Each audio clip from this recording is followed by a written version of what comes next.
All right, let's jump into videos, though. So this one's from Morph. I gotta say,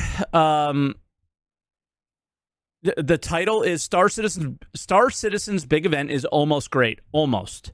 And he's talking about Siege. And in some aspects, I feel like the title's perfect. And in other aspects, I feel it is so far away from being good and possibly impossible.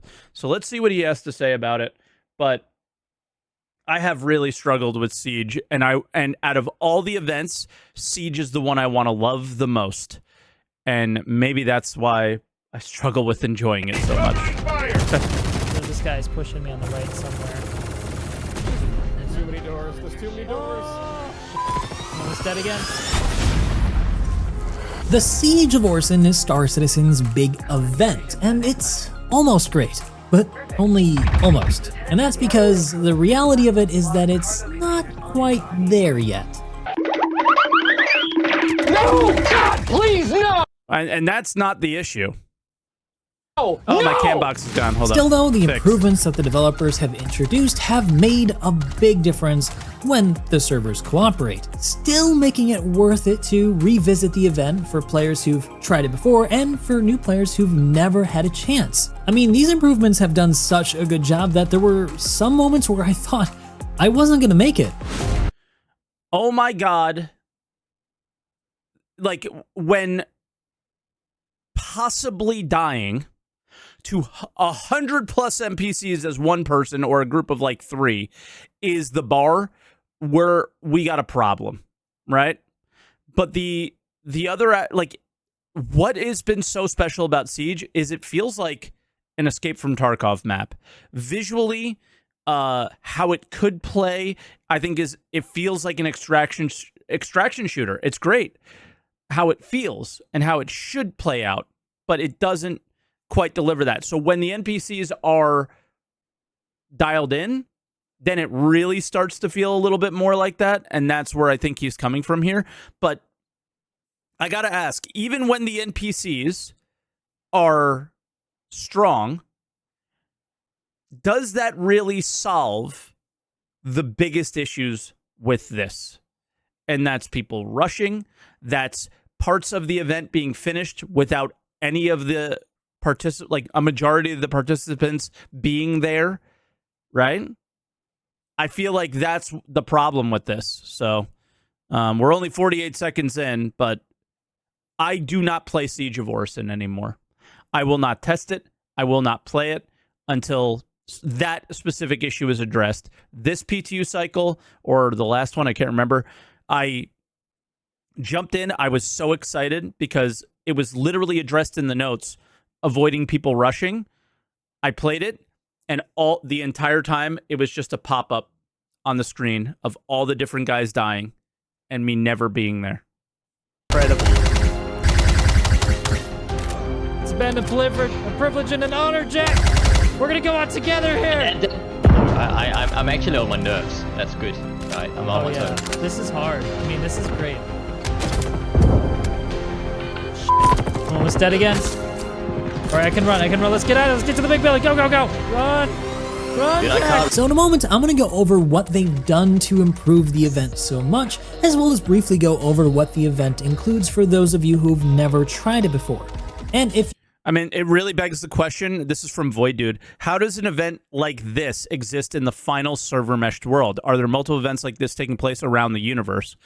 Well, I think it's been very clear that every dynamic event is simply a template for things that can dynamically be happening around the world or the universe or whatever. So yes to that question, but what it comes down to, I think, is anybody who's played an MMO before knows exactly what this needs, but it can't be that way because Star Citizen doesn't work like that. If this was an instanced raid that you and your friends signed up for, there would be nothing wrong with this at all. Nothing. But Star Citizen's world is open. and there are no instances. Yet we're split into servers of 100 people forever, and everyone seems fine with that. I don't know. So that's I don't want a raid that we do every week. Like, I don't want to be limited to it or whatever. I want it to be dynamic, but when it shows up, I want to participate in it with my friends. But then at the same time, the idea behind what is it, the sympathizers, and there being other people involved other than just your friends is a good thing. It's just the straight up design of it feels like a raid, and then when you're not participating in the raid, I just didn't enjoy it. And it's just my preference. I know a lot of people enjoy this, but that's what I didn't like about it. I was like, damn. As somebody who doesn't know exactly where everything is all the time on this event, you're never going to be with it. If you guys think I've Unless done a you're good job only by doing the it with end your and friends. you want to say thank you, you can make sure to hit that like and subscribe button. And you might also check out the sponsor of today's video, NordVPN, who go a step further with their threat protection service. It works against intrusive ads, malware, trackers, and malicious websites, and I've already personally been using them for years after getting fed up with dealing with free VPNs that just didn't work, which, by the way, are probably a little risky to use in the first place. So now I can access IP-restricted websites which I couldn't otherwise while I'm here working in Taiwan. I also use the app on my iPad to let me watch shows like Strange New World Season 2, which frustratingly isn't available in Taiwan. It's also really good if you've not checked it out before. So if you're looking for a reliable VPN service and you want to help support my channel, head on over to nordvpn.com/morphologis to get a huge discount on a 2-year plan, plus get 4 additional months free. That's nordvpn.com/morphologis, and if none of this really works for you, you can always get your money back with their 30-day money-back guarantee. So last year, for the patch 3.17.2, CIG introduced the largest event yet they called Siege of Orison, taking place... Dude, is this 322 that he's playing in? Because holy, the recoil on the Karna. ...on the then newer gas giant of Crusader, and it's... It is, because he had 3 tier 3s and he healed up to 100%. The Karna, that's one of the only guns I haven't used it yet, but the Karna was just going like this around the guy's body. Cloud City of Orison, all while making use of the new 100-player cap for the server. And before you say something down below, yes, I know, Star Citizen only has a 100-player cap. That's crazy, but we don't have server meshing yet. That's actually coming sometime next year, based on what we learned from CitizenCon, which you can learn all about from my video I made a little earlier, where I summarized the entire thing, so check that out if you guys haven't seen it yet. Back to Siege of Orison though, to give you a quick breakdown of how it works, players are given a mission to join the civilian defense force to team up with other players and Crusader security to push out a gang called the Nine Tails from the Inspiration Park platforms on the outskirts of Orison City, where there was a weapons trade show going on. The event features 4 sprawling, progressively more difficult platforms, each teeming with heavily armed pirates and a big bad who will show up pretty much anywhere on the platform. Players must fight their way through the gang and find that big bad on each of the 3 platforms in order to eliminate them and to loot a data pad. But not only do you get to loot a data pad, as you can see, each of these guys have unique armor to themselves only. I believe these are the only places you can find this armor. I think maybe a Ninetales boss, one of them looks similar in some bunkers, but it's such an MMO thing, which is, again, why I wanted to really enjoy this, is you go through, you kill the guards, you collect their armors, and it's like this cool thing to do. And when other people are doing it before I could get there to even see the guy in the armor, it's I would say it's a little disappointing. The pad will give you a key code to unlock the many containers scattered about each of the platforms, of which there will only be one that contains the next objective, the IFFI or IFFI device. This basically inverts the defenses of the platforms to shoot friendlies instead of foes. You need to disable that so it starts shooting the bad guys once again, and so you can take off with the ships that they provide to reach the last admin platform, where you're going to fight the final lieutenant and the final big bad. There are, of course, rewards to incentivize you helping out. Quite a lot, actually. You'll get around 50k for each phase completed, totaling at around over 440k after the mission completes. In addition, the bosses have unique armor that you can take back with you should you be fortunate enough to find, kill, and loot them before anybody else does. And this pretty much describes the first iteration. It was really good actually in concept. Visually, it was stunning and very different than And there's some secret objective as well, right? There's some hack you have to do. anything we had experienced before, and a lot bigger than any of the other events because it was tiered through a series of these platforms that got progressively harder leading up to a boss, whereas the other events were more straightforward. However, there were some issues with it in terms of gameplay design, minus, of course, the bugs which are ever present in the Star Citizen experience. Yeah, bugs or whatever, So dude. the first problem that popped They're up was expected. pretty obvious. Players were essentially racing each other to find the first boss, and because the AI didn't function all too well because of the servers, they didn't pose enough of a threat to slow them down. So what you had were a bunch of players sprinting as fast as they could around the platform to find the first boss and eliminate him first. That way they could get the cool gear and the extra cash. Later, when players understood the objectives a little bit better, they would also sprint to the next platform ahead of killing the first boss so that they could get that one as well. The result was that the first 3 platforms would have the objectives completed within the first 10 to 20 minutes of the event. The result was that, of course, anybody who didn't sprint to go try to find the boss would have been left behind and basically didn't have to or couldn't really do anything because there weren't enough enemies to pose a risk. And yeah, and you could only carry so much ammo, and then you find yourself looting ammo off of boss or the guards there or whatever, and then you just end up, you know, slowing yourself down even more.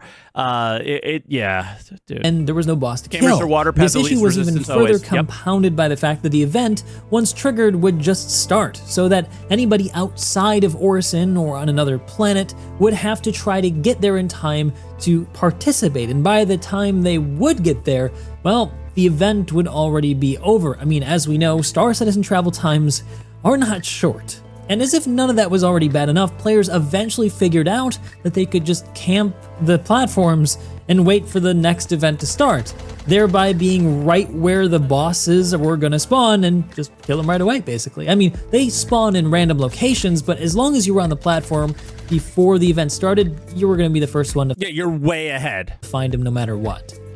But arguably, those weren't even the most significant issues. There were issues with accidentally shooting players and getting crime stats and then just being sent to prison, or even bigger issues with players who would just PK other players and wait at bottlenecks with grenade launchers, like the tram entrances or the elevator entrances, where they would just camp with a grenade Didn't they put armistice zones on those? launcher and kill people before they even stood a chance to fight back. And those were just the issues with the design of the event. Aside from that, there were problems with the game itself.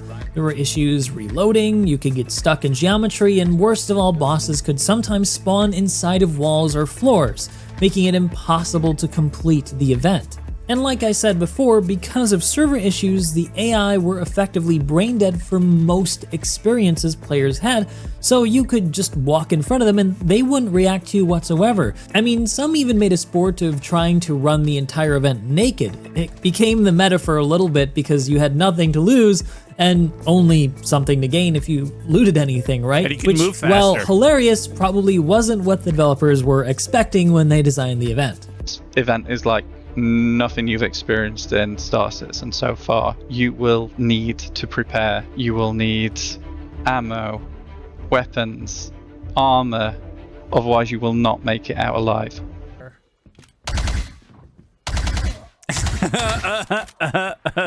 Now, all of these issues make the event sound like it wasn't going to be any fun at all, but that's not really what happened. He didn't even need to say anything. A lot of people still did enjoy Siege of Orison, especially when it worked and when they played in groups of friends.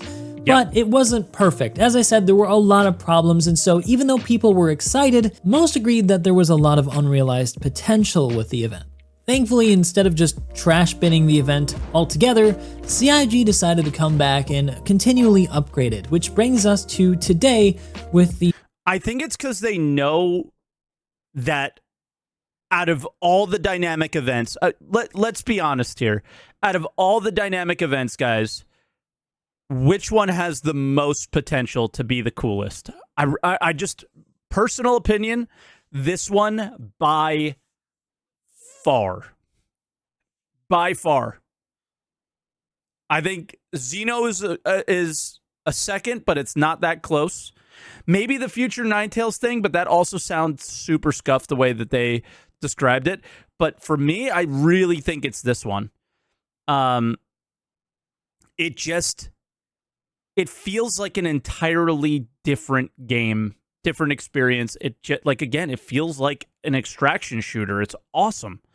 Or none of them probably. But now he's getting to the big improvements. I didn't feel these big improvements, but maybe he's going to get me to try it again. Let's big see. Improvements that address many of the issues that I've already discussed. The speeding thing, it to does start not off address. with, they've now introduced a 30-minute warning period for when the event is about to begin. This gives players a good amount of time to settle what they're doing and make their way over to Orison. And it's actually been a great way to gather with other players ahead of time near the elevators and make groups. I've actually seen this firsthand, and it's kind of heartwarming. It's cool to see this kind of community building happening organically in the game without players having to make up their own event. And speaking of the elevators, they also changed those as well. You can no longer get up to the rooftop to get on the tram to take you to those platforms ahead of time. Instead, they're locked until the event begins, which again forces everybody to wait and go in together, giving the time that I played, this was a bug still that we were able to, and I think that's where I maybe had that bad experience. People might have been ahead of us and we didn't know. Everyone a much more equal chance at finding the bosses. And then to prevent players from camping the platforms between events, they eventually will now forcibly remove players who remain in between them. This makes sure that nobody's left over from the last one. This completely then removed the ability for people to camp, which I think we can maybe all agree is probably a good thing. Yes. But of course, pacing was still an issue, which Okay. they also look to address with some new changes. One of the things they've done is made it so now you have to find lieutenants and get their code before you're able to activate the shuttle to the next platform. The effect has been in every event that I've played that I've been able to get on the first tram over and have a pretty good chance at killing the next boss, even though That's interesting because you could still fly the ship over there, avoid the AA turrets, and be fine. That's what happened to me. Somebody flew a ship over and was avoiding the AA turrets and made it to the next platform without an issue. So that is the part that is not resolved currently. I think is the only real issue now, because then here's the thing, and I feel like some of the comments are going to say this is, well, you're just too slow, you're bad. Yes. Yeah, you're right. But it's more on me if the pacing is, if they avoid that, right?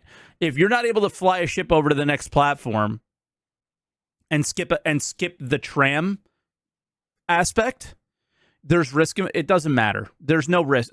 What risk? Everybody knows if you fly in a circle, you avoid turrets or whatever, right? So anybody who's like decent at the game is going to avoid the turrets. I might not because I'm terrible at the game, but plenty of people are easily able to avoid turrets, so they do. And that is part of the issue. Yeah, it's bad server performance. So you can always blame that, but we can't keep blaming that for everything always, right? I think if we... I don't know. I don't know what the solution is, but I'll just tell you that's why I don't play Siege. Is if you're still able to get in a ship and fly over there, I'm not interested in playing. Maybe like the last couple days of Siege where people have like done it and they're over it and all the sweaties aren't doing it over and over again anymore. Maybe I could take a group of like, 5 or 10 of my friends and go do it. And then we would be able to do it with, limited resistance, I guess. But, yeah, I don't know, man. It's just one of those things where I have not experienced the getting on the first train. And part of that reason is because I don't know the map very well. But the other part is that speeding aspect. it can sometimes be a race against other players to find the boss, but thankfully it's random, so sometimes you can just get lucky by checking a random rooftop. But one of the other great things they've done to help improve pacing was to improve the AI itself. So they've introduced the new Squadron 42 AI into 321.1, which is part of this Orison event. And I have to tell you that it can be pretty impressive when the servers are running at 5 or more FPS, getting progressively more challenging when the server FPS goes higher. And just to explain that quickly, AI is dependent on the server's tick rate. If the tick rate is low, then they're not able to... I feel like they've said no, it's not so many times, but it definitely is to some extent. Update your position fast enough to be able to shoot you accurately. So they need a higher tick rate in order to be basically challenging. But they've done something to make it so that even at 5 FPS, if you're facing them in large numbers, they can still flank you and kill you if you're not getting rid of them fast enough. But it can get really challenging when it gets to 10 to 15 FPS or above if you're running in a small group or solo. And in fact, it makes it kind of impossible to complete the mission by yourself in some locations where they're just all around you. I found myself being constantly flanked, pushed, and shot at even sometimes great distances, sometimes across platforms, which is bigger distances than we've ever seen before. Let's just be thankful that they can't snipe us yet, because when they can, yeah, well, it's going to be insane. It's going to be way tougher. And the effect, of course, has been that people just need to take the event slower, otherwise they're going to die. And that has given a lot of people a chance to find the bosses, to catch up with people, and to have to work together in really engaging ways. That's the experience that I personally had with my friend running it the other night. But it's not just that the AI are better. The time to kill for players has also been increased, which has made it possible to actually have injuries now, whereas before you would just die before you'd ever experience any kind of injury, making the health system that they have in the game kind of pointless, really. So now there's... Yeah, I'm glad he brings that up, because that's what I was going to say, is I think the time to kill change is such a good change, but it also highlights, damn, we need to revamp the health system now to fit with this time to kill, and I think that's a good thing. I really hope they take another look at it. I don't know how it currently is working as far as, like, there's been some bugs with it, but the idea of stabilizing injuries before you can get to a hospital, yeah, it's definitely needs to be a thing, but I think it needs to be addressed a little bit more now, more than ever, because you're popping out there with tier 1s on, like, both arms, both legs, your chest and your head, and you're just like, it becomes a really, really brutal experience at that point of, like, it doesn't take that much. And yeah, so it's kind of like we got to figure something out there as far as injuries go. More of a strong of like basically how to stabilize them for longer times or permanently stabilize them in a way with maybe some downfalls. I don't know. I always think like a splint on your leg, but like in a lot of games, a splint will like completely fix a broken leg. You know what I mean? I think, is it Tarkov that does like, you can heal the injury kind of, but if you start sprinting on a broken leg, you'll take damage. Like, I don't know. I think that they can rethink it a little bit.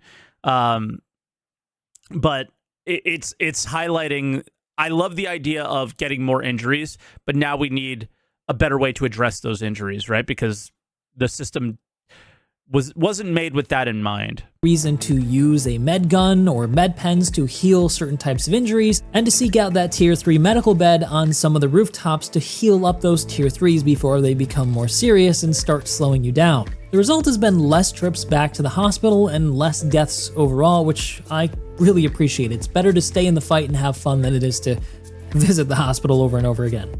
Going back to some of the design of the event itself, they also made some changes to the final barge, where now the doors are locked to the rearmost portion of the final boss battle to make sure that people are grouped up before they go in, so everyone has a more even chance to be able to take them out. They also added a self-destruct feature to the ships that you find on the platform so they can't be stolen out of the mission area, and added a new no-fly zone surrounding the area so that players couldn't fly in with their own ships. This is great because if someone could, they could conceivably bomb the platforms with size 10s and kill all.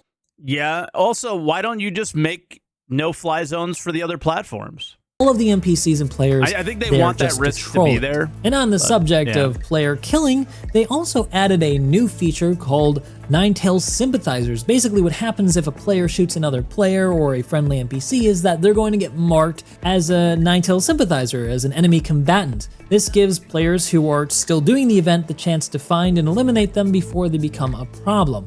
And while I'm sure some of you may have preferred that they just prevented people from killing other players, I think it's great that they instead tried to look at it as a way to add a new feature into the game and make the event a lot more interesting. All of these together, though, have created probably the very best experience that the event has ever offered. Okay. But as I said at the start, it's just almost great. Just almost. Because unfortunately, there are some problems that still need to be addressed. Quite serious ones, in fact, that I ran into more often than not. And most of them are bug-related. The biggest issue that I've seen happen more than a couple of times were the AI spawning in the floors of some of the platforms. And some Is that fixed in Siege right now? We don't know, right? Because the patch came out and Siege isn't running on the PTU. I know they fixed it, well, and it might have quotes around it, fixed, for the bunkers. some cases, including the boss. And if that happens, and you're not able to somehow glitch through the wall to kill the boss, the event effectively stops because there's no way to progress to the next platform or to get to the final big bad. Personally, through the 3 times I played, I wasn't able to complete it once. You would assume the fix would be universal. Never assume in Star Citizen, sir. And aside from that, there are still the run-of-the-mill problems we've had forever, like the poor server performance, which causes issues with reloading, healing oneself, desync issues, and the AI not being responsive all the time. But those have been less common than before, so that's kind of a win. To me then, this round of Siege of Orison is a bit of a tragedy. On one hand, it's the best we've ever had for the event, but on the other, I haven't been able to complete it once. So I really hope that they go and fix this and bring it back once again in a state Bro, how are you making the title "The Event is Almost Great" if you've never been able to complete it? where everybody can experience it most of the time and complete it and just generally have a good time. I mean, events for Star Citizen, events for To me, that makes it feel like it is so far off. MMOs in general are supposed to be great times to build community, to get together, to get excited, and probably also to fund the game, because if people are having fun, then they're gonna spend more money. This is a win-win for everybody involved. And if they do want to add some more facets to the experience, I think that they could maybe think Nice about save. adding some things like Pisces medevacs that players can fly and take a mission for to extract players with serious injuries to a hospital, or like a Ford hospital that was located on the first platform, for example. I think that's a good idea. There needs to be an ability to resolve tier 1s, but the thing is that is a death sentence. If you are stopping the event to heal with the current pacing of the event, you might as well not play it. Just add some kind of synergistic relationship between different playstyles so that people who aren't really combat oriented can get in on the field action surgery. and feel like they're contributing in some meaningful way. I'm personally a combat player, but I can see how this could create a lot of fun interactions between players that will just make the event better all over.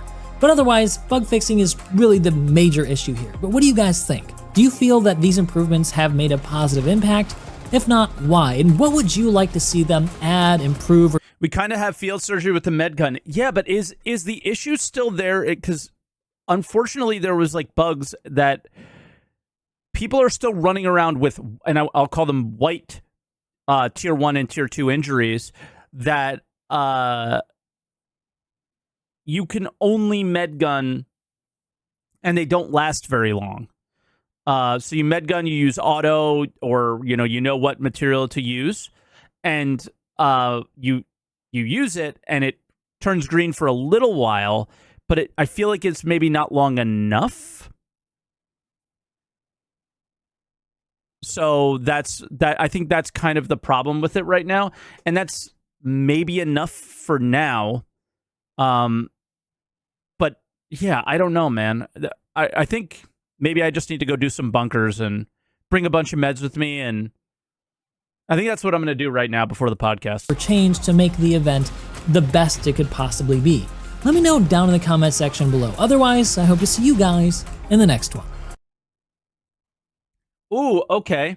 So a tier 3 medbed applies the drugs to mask the injury for 30 to 40 minutes without giving you the blood drug level, I assume. That's interesting, if that's how that works. So you hop into you go to the gym at the location and then heal up there. Okay.